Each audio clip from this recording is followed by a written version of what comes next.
తెలంగాణను ముంచి ఢిల్లీకి పైసలు పంపుతున్నారు. కాంగ్రెస్ ప్రభుత్వంలో కొత్త స్కీములు లేవు, నెలకో స్కామే. హరీష్ రావు ప్రజా సమస్యలపై ప్రశ్నిస్తే రేవంత్ రెడ్డి బూతులు మాట్లాడుతున్నాడు. మున్సిపల్ ఎన్నికల్లో కర్రు కాల్చి వాత పెడితేనే వారికి సోయ వస్తుంది, లేకుంటే రైతు బంధు ఎత్తేస్తారు, తులం బంగారం ఊసే ఎత్తరు, బీజేపీకి ఓటేస్తే మోరీలో వేసినట్టేనని కామెంటు. మరి మీకేస్తే, మరి ఇప్పుడు బీఆర్ఎస్కి వేస్తే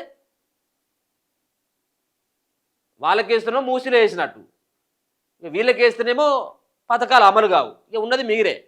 మిమ్మల్ని ఇప్పుడు జనాలు నమ్మేటట్టుగా అసలు లేరు. బీఆర్ఎస్ వాళ్ళు జనాలు నమ్ముతారా? ఉన్నారు ఎవరైనా? ఇప్పుడు చూడొచ్చు, ఈ సిద్దిపేట సిరిసిల్ల పట్టుకొని తిరుగుతూ ఉన్నారు. హరీష్ రావుని నిన్న హరీష్ రావు మాట్లాడుతూ ఉన్నాడు కదా, హరీష్ రావుని నిన్న జరైతీగా ప్రజలు తిరుగుబాటు కొట్టేటోళ్ళే, ఇక మరలబడి కొట్టేటోళ్ళే. మొన్న ఏదైతే మల్లారెడ్డి కాన్వాయ్ ఎట్లయితే పలిగిపోయిందో, ఇప్పుడు ఈయన కాన్వాయ్ కూడా అట్లా పలిగిపో. నిన్న జర్రలో మిస్ అయిపోయింది. ఇప్పుడు ప్రజలకి ఆగ్రహానికి చాలా కారణాలు ఉంటాయి. వీళ్ళు చేసినటువంటి మోసం కావచ్చు, దగా కావచ్చు.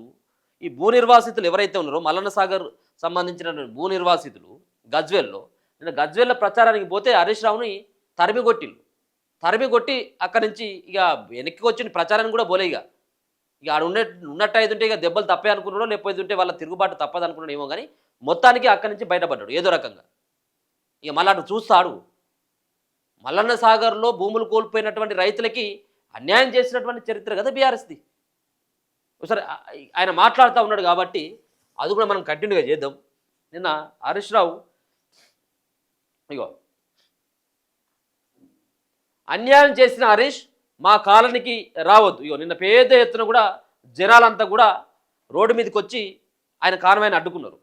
గజ్వేల్లో R&R కాలనీకి రావద్దంటూ నిర్వాసితుల ఆందోళన, బీఆర్ఎస్ కాంగ్రెస్ కార్యకర్తల పోటాపోటీ నినాదాలు, చెప్పులు విసురుకున్న ఇరు వర్గాలు వెనుదిరిగి వెళ్ళిపోయిన హరీష్. ఇక చూడు, నీ ప్రభుత్వం పడిపోయి 2 సంవత్సరాలు దాటుతున్నప్పటికీ మీరు చేసినటువంటి అన్యాయం, ఆయా రైతులకు చేసినటువంటి అన్యాయం, ఆ కాలనీకి చేసినటువంటి అన్యాయం, ఆ ఊరుకు చేసినటువంటి అన్యాయాన్ని మీరు మర్చిపోవచ్చేమో, కానీ ప్రజలు మర్చిపోరు, ఎప్పటికి కూడా మర్చిపోరు. సిద్దిపేట జిల్లా గజ్వేల్ మున్సిపల్ ఎన్నికల ప్రచారానికి వచ్చిన బీఆర్ఎస్ ఎమ్మెల్యే హరీష్ రావును మల్లన్న సాగర్ నిర్వాసితుల నుంచి నిరసన తీగ తగిలింది. నిన్న గజ్వేల్కు వచ్చిన ఆయన స్థానిక ఇందిరా పార్క్ చౌరస్తా, పాత ఎంపీడీఓ ఆఫీస్ వద్ద రోడ్ షోలు నిర్వహించాడట. అనంతరం మల్లన్న సాగర్ నిర్వాసిత R&R కాలనీ ఏటిగడ్డ కిష్టాపూర్ వద్ద మూట్రోజ్పల్లిలో రోడ్ షోకు వెళ్లాల్సి ఉంది. ఈ విషయం తెలుసుకున్న R&R కాలనీ నిర్వాసితులు ఆందోళనలు మొదలుపెట్టారు. హరీష్ రావుకు వ్యతిరేకంగా పెద్ద ఎత్తున నినాదాలు చేశారు. వీరికి స్థానిక కాంగ్రెస్ లీడర్లు కూడా తోడయ్యారు.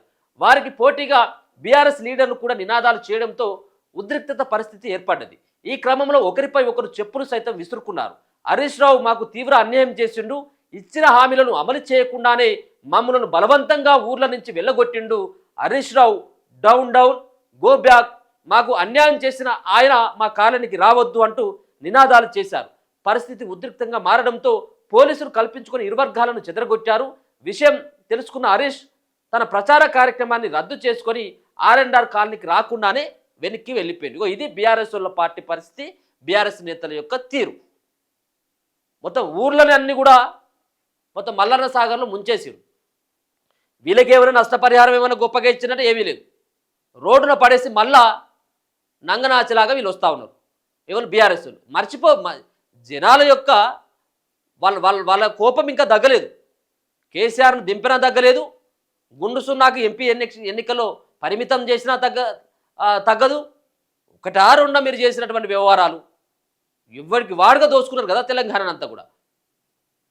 కాబట్టి నిన్న చెప్పులు విసిరిలు హరీష్ రావుని అడ్డుకునేటువంటి ప్రయత్నం చేసిన ఆయన ప్రచారానికి రాకుండానే ఆయన అట్నుంచి అట్టే ఫరారైపోయాడు.